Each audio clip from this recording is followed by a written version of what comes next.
Um, I'm not so sure what I'm going to ask, but I was reflecting on this thing that you were saying, that there are no things.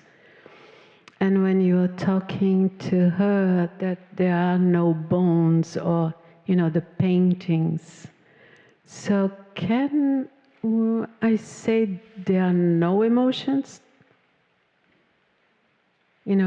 In this sense? Well, if by an emotion you mean a feeling that has its own discrete and independent existence, like a fish appearing in the ocean of consciousness, then yes, there are no emotions. There are no fishes in the ocean. There are just currents in the ocean, made only of water. All there is to an emotion, you can discover that, you can find this out very easily for yourself. All there is to an emotion is feeling. Yes? Mm. The experience of feeling. And all there is to feeling is knowing or experiencing. Yeah, if you touch what is an emotion, what's actually there, all there is, it's the experience of feeling. The emotion is not a noun, it's a verb. It's not an object, it's experience, it's feeling. There's no concrete thing there called a feeling. You can't pluck a feeling out of consciousness and say, look, there's a feeling, like you can pluck a fish out of the ocean. You can't pluck a feeling out of consciousness and say, look, there's a feeling that exists on its own. It's the experience of feeling, and if you touch the stuff that feeling is made of, all you find is knowing consciousness. So, no, there is no such thing as a feeling, a feeling or an emotion. Sorry, let's use the word emotion. There's no such thing as an emotion. There's the experience of feeling. But even the experience of feeling, when we put it under the microscope and we touch it, so to speak, what is really there? What is the stuff that the experience of feeling is made of? You touch it, all you'll find is knowing or consciousness. That's true of all experience. Take any experience, you go deeply into the experience and you touch the stuff it's made of, all you find is consciousness. So no, there are no bones, no feelings, no emotions. Yes, sometimes I touch it, like I feel it. And sometimes when the current is more intense, then it's difficult to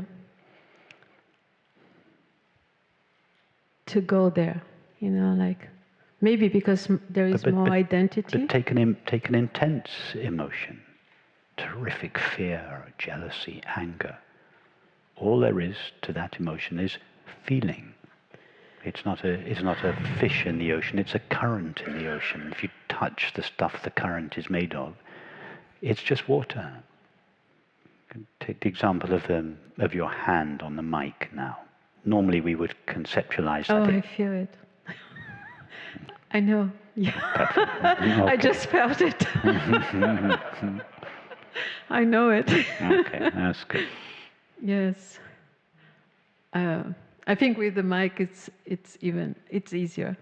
Also, like I just had it. Like I know it. Yeah, exactly, exactly. Now just remember that, and experiment now with all sorts of different experiences. When you're having dinner, talking with Richard, walking down the street, any experience at all,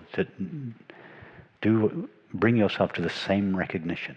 All I'm experiencing is consciousness, and I am the consciousness that is experiencing it.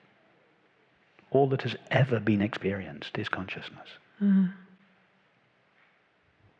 Has anybody here ever experienced anything other than the knowing of experience? If you were a dog or a cat, and you could understand that question, has a dog or a cat ever experienced anything other than the knowing of its experience? Take any kind of mind in any kind of realm. Could there be anything to that mind's experience other than the knowing of it? Take God, whatever God is. Could there be anything to God's experience other than the knowing of it? Yeah. Nobody. In all the millennia, nobody has ever had, does ever have, or could ever have an experience other than, that's made out of anything other than knowing, consciousness. Consciousness is all that has ever been experienced. Why, as a culture, don't we build a model of reality built on the only thing, which is not a thing, that is ever truly known, consciousness? Doesn't it make sense to start there, given that that's the only thing that has or could ever be known? Yeah. Instead of imagining the substance outside consciousness, matter that no one has or could or will ever find, and building a model of reality based on that substance, including the belief that consciousness, the only thing that is ever known, is derived from it. It's madness.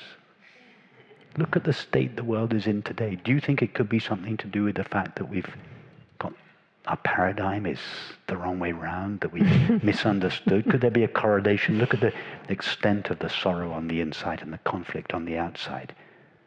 Could that be the result of the fact that we've got something fundamentally wrong? We've misunderstood something simple about the nature of reality. Yes. Thank you.